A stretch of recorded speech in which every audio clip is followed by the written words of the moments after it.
बुलबुल कहानी।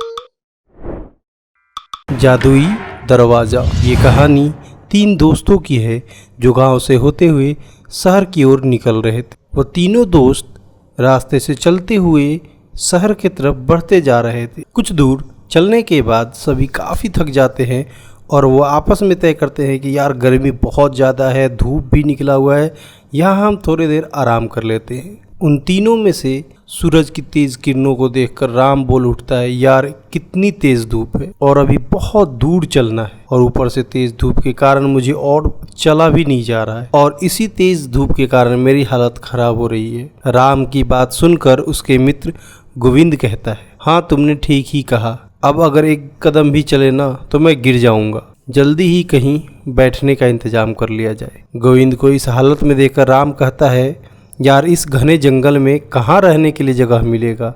राम, श्याम और गोविंद तीनों दोस्त पैदल चले ही जा रहे थे कि तभी उसे कुछ दूर में एक बड़ा सा पेड़ नजर आता है। पेड़ को देखकर तीनों दोस्त जैसे तैसे चलते हुए पेड़ तक पहुँचते हैं और पेड़ तक पहुँचते ही सभी चैन की सांस लेते हैं और वहीं बैठकर आराम करने लगते। और तीनों दोस्त आपस में कहते हैं, यहाँ कितनी ठंडक है, कितना आराम है, चलो दोस्तों यहीं कुछ देर आराम कर लिया जाए। और हम लोग 2-3 घंटे आराम करने के बाद ही चलेंगे यहाँ से। फिर तीनों दोस्त वहीं आराम करने लगते हैं और आराम करते करते वहीं सो जाते हैं।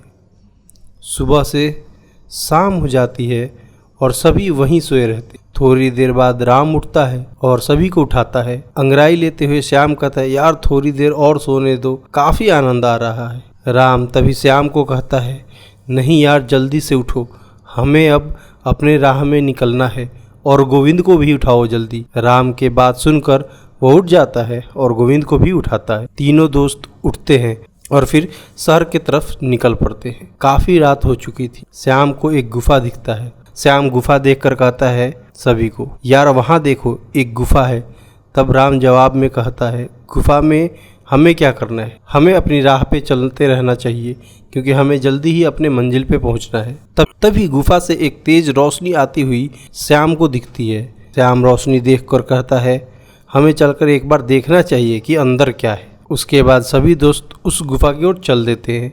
वहाँ थोड़ी ही देर में सभी अंदर पहुँच जाते हैं और पहुंचते ही गोविंद को एक सोने का सिक्का जमीन पे गिरा हुआ मिलता है। सिक्का उठाकर गोविंद कहता है, यार यह देखो एक सोने का सिक्का मिला मुझे। भी देखकर कहते हैं, अरे हाँ यार सच में यह तो सोने की सिक्का है। गोविंदा कहता है, इसका मतलब अंदर गुफा में ढेर सारे खजाना हो सकता है, वह सारा खजाना हमारा हो सकता है, हमें अंदर जाना चाहिए। गोविंद की बात सुनकर दोनों दोस्त काफ़ी समझाते हुए कहते हैं, नहीं यार हमारा खजाना नहीं है, हमें इससे कुछ खतरा भी हो सकता है, हमें अपने मंजिल की तरफ चलना चाहिए। पर उनके दोस्त नहीं समझते हैं और उसे डरपोक कहकर गुफा से जाने को कहते हैं और राम को मजबूरन अपने दोस्त के साथ अंदर जाना पड़ा। जैसे ही तीनों दोस्त अंदर गुफा में जाते हैं सबकी नज़र दरवाजे पे पड़ती है। वहाँ 3 बड़े दरवाजे थे और तीनों दरवाज़ा काफ़ी चमक रहा था। दरवाजे को देखकर श्याम कहता है, देखो इन दरवाज़ों को अंदर ही खजाना छुपा हुआ है, मगर वहाँ दरवाजे में कुछ लिखा हुआ। तभी गोविंद कहता है, हाँ यार क्या लिखा हुआ है, मुझे भी तो कुछ लिखा हुआ दिख रहा है पर मुझे समझ नहीं आ रहा है, क्योंकि श्याम और गोविंद दोनों को ही वह भाषा समझ नहीं आती है, पर राम को वह भाषा तुरंत समझ आ जाती है। और राम लिखा हुआ देखकर कहता है, यह तो मैं पढ़ सकता हूँ, यह मैथिली में लिखा हुआ है। तुरंत ही उसके 2 दोस्त कहते हैं, पढ़ तो जल्दी और पढ़कर बताना क्या लिखा हुआ है। हाँ, तो राम कहता है, हाँ मित्रों बताता हूँ इस पर लिखा क्या हुआ है। यह 3 जादुई दरवाजे हैं, आपको तीनों में से सही दरवाज़ा चुनना है, अगर गलत दरवाज़ा चुना तो आप लोग नरक में चले जाएंगे। राम की बात सुनकर गोविंद कहता है, यार तू हमें डरा रहा है, और राम की बात को नहीं मानते हैं। और तभी अचानक पहला जादुई दरवाज़ा से आवाज़ आती है ऊंची आवाज़ में, मेरे पास आओ, मेरे पास ढेर सारे खजाने हैं। और फिर दूसरा दरवाज़ा से आवाज़ आता है, मेरे पास आओ, यहाँ है खजाना। दरवाज़ा को बोलता हुआ देखकर तीनों दोस्त डर जाते हैं और डर से राम कहता है, दोस्तों यहाँ से चुपचाप चलो, यहाँ खतरा नज़र आ रहा है। फिर गोविंद बोलता है, यार तू बहुत डरपोक है, शांत रह। फिर तीसरा दरवाज़ा से आवाज़ आती है, जल्दी से मेरे अंदर आ जाओ, मेरे पास है खजाना का समुद्र।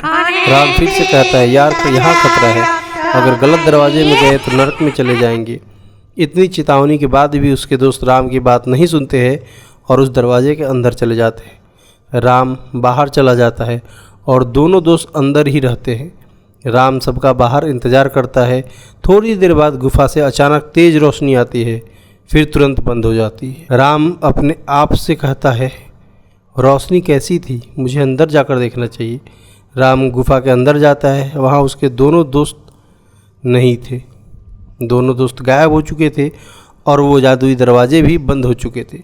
फिर राम रोता हुआ कहता है, मैंने समझाया था पर मेरी बात नहीं मानी, इसके कारण ही उस नरक में फंस चुके हैं। और राम वहीं से फिर वापस अपने घर की ओर चल देता।